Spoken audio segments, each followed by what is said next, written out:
بس بیان ہوا کہ حضرت سرور انبیاء خاتم الانبیاء ہدایت کاملہ رکھتے ہیں،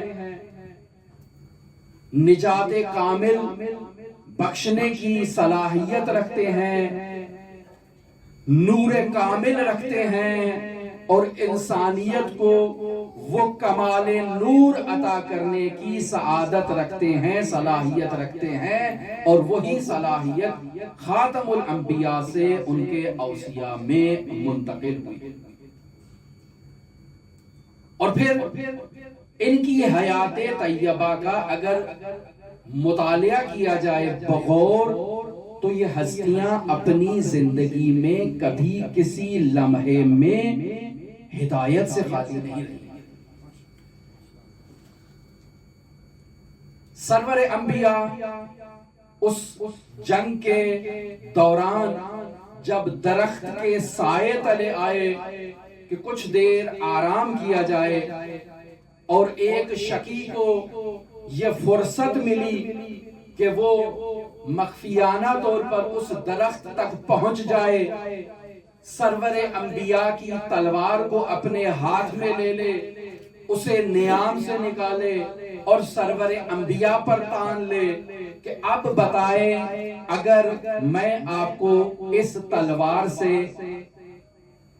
قتل کر دوں تو کون آپ کو نجات دے گا؟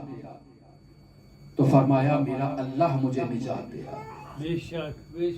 اس اطمینان کو مشاہدہ کرتے ہوئے وہ شخص شقی سے ہدایت یافتہ ہو گیا اور رسول خدا صلی اللہ علیہ وآلہ وسلم کے دروازے پر آ گیا اور رسول خدا کا مسلمان ہو گیا۔ اس لمحے بھی رسول خدا صلی اللہ علیہ وآلہ وسلم نے اس شخص کی جو شقی بن کے آیا تھا ہدایت کا انتظام کیا اور اسے راہ راست پر لایا۔ اور دیکھیں علی مرتضیٰ ہے، جنگ کا میدان ہے، اور وہ شخص جب تلوار کا مطالبہ کرتا ہے تو فوراً اس کو تلوار عطا کر دیتے ہیں۔ کہا جنگ میں کون تلوار دیتا ہے؟ وہ بھی دشمن کو تلوار کون دیتا ہے؟ کیسے آپ نے یہ تلوار دے دی؟ کہا تو سائل تھا، تو نے سوال کیا، اور علی سے کوئی سوال کرے علی اس کو خالی نہیں لوٹاتا۔ عجب یہ کیسی تعلیمات ہیں، ہدایت یافتہ ہو گیا۔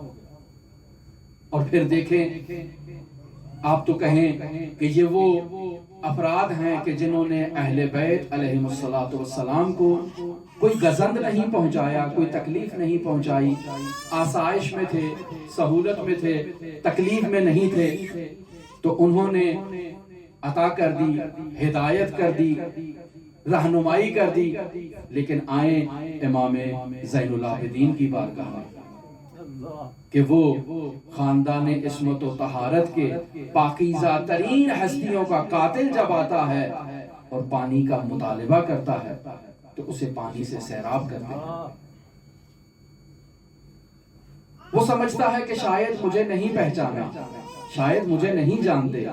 کہا نہیں، تجھے پہچانا بھی ہے، تجھے جانتا بھی ہوں، لیکن ہم نجات کی کشتیاں ہیں، ہم ہدایت کی کشتیاں ہیں، ہمارا کام ہدایت کرنا ہے، تیرا اپنا نصیب کہ تجھے ہدایت نصیب نہیں ہوئی۔ یا وہ واقعہ حرہ کو دیکھیں کہ جب تمام مدینہ ان مروانیوں کے اور بنی امیہ کے خلاف ہو گیا تو وہاں وہ تیسرے خلیفہ کی زوجہ آتی ہے امام زین العابدین کی بارگاہ میں کہ میرے شوہر کو امان دی جائے، پناہ دی جائے، اور امام زین العابدین علیہ السلام نے مروان کو بھی امان دی، وہاں بھی ہدایت کا انتظام کیا۔ اور وہ لعین کہتا ہے میں نے زندگی میں کبھی اپنے باپ کے گھر ایسی مہمان نوازی نہیں دیکھی جیسی زین العابدین نے میری مہمان نوازی کی۔ لیکن اس کا اپنا نصیب ہے کہ اسے وہ شقاوت نے اس کے اوپر غلبہ کر دیا اور وہ عظیم ترین نجات کی کشتی سے نجات نہ لے سکا، اور پھر آئیں کربلا کے میدان میں، اس گودی قتل گاہ میں کہ جہاں وہ شمر سید الشہداء کے سینہ اطہر پر سوار ہے، وہاں بھی سید الشہداء اس کی ہدایت کے بارے میں سوچ رہے ہیں۔